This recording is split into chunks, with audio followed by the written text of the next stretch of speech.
किसी के पास नहीं जाता। निंदक, मारने वाले, वाचाल, कुतर्की, संशयी, ये सब मेरे पास आते हैं और मुझे परेशान करते हैं, मुझे कष्ट देते हैं। इसलिए मैं क्या करूं प्रभु, आपका भजन करूं या इनसे झगड़ा करूं?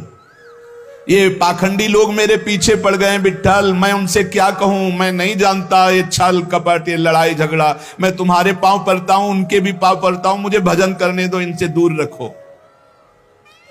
नको दुष्टो संग, पड़े भजना मधि भंग, तुक निषेधिता मद न साहे सर्वथा। एका माध्या जी में बाद करूं कोणाम सवे, तुझे वर्णुम गुण की है राखो दुष्ट जन। काय करूं? एका मुखे सांगम महणे तुका। तुकाराम जी कह रहे हैं अगर दुष्ट पुरुष का संग दुष्ट करे तब तो निभ जाएगा, लेकिन दुष्ट का संग अगर साधु से करवाओगे तो भजन भंग हो जाएगा। नको दुष्ट संग पड़े भजना मधि भंग। प्रभु ये दुष्ट लोग मुझे नीचा दिखाना चाहते हैं। मुझे इस बात से कोई डर नहीं, पर मुझे सहा नहीं जाता जब ये भजन विरोधी बात करते हैं। मैं अपने को अकेला देख रहा हूं प्रभु, किस किस से वाद करूं? ये आपका गुण नहीं बखानते, ये दुष्ट जन आकर के आपकी अवहेलना करते। तुकाराम कहता है एक मुख है, किस किस को उत्तर दूं?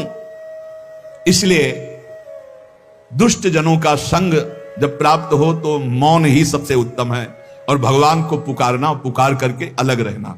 और ये प्राप्त होगा जब आपका अच्छा भजन चलने लगेगा तो दुष्ट लोग पीछे लग जाएंगे। ये भगवान का ऐसा है। देखो जिसका भी उत्तम भजन हुआ उनके साथ ये घटना घटती है। उपासक को अनुपम आनंद की प्राप्ति एकांत लाभ से होती है, पर केवल एकांत में बैठे रहना एकांत लाभ नहीं है। एकांत लाभ का मतलब है समाधि, चाहे सबके बीच में बैठा भी आओ। ये अहंकार किसी भी गुण कला विद्या से नहीं मरता है, इसको और अहंकार हो जाता है, मैं कलावान हूं, मैं विद्यावान हूं, मैं गुणवान हूं। अरे यहां तक कि मूर्खता का भी अहंकार होता है।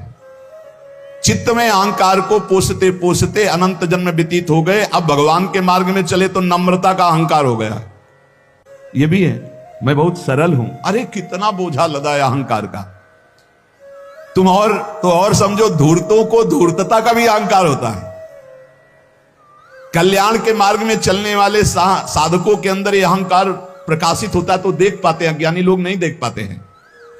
ये साधकों को क्लेश देने लगता है, तब जान ले किसके मिटने का समय आ गया। जिसको अहंकार चुभने लगे, एक साधक रो रो के कह रहे थे कि मुझे ऐसा अहंकार है कि मैं दैन्य हूं, भगवान की विशेष कृपा मेरे ऊपर, मैं बहुत भजनानंदी हूं, क्योंकि हर समय नाम जप करता रहता हूं, तो मुझे डर लगता है कि इस ऑपरेशन का कहीं कोई कठोर विधान भगवान न कर दे। उनका उसे डरना तो चाहिए, क्योंकि भगवान ऑपरेशन तो बहुत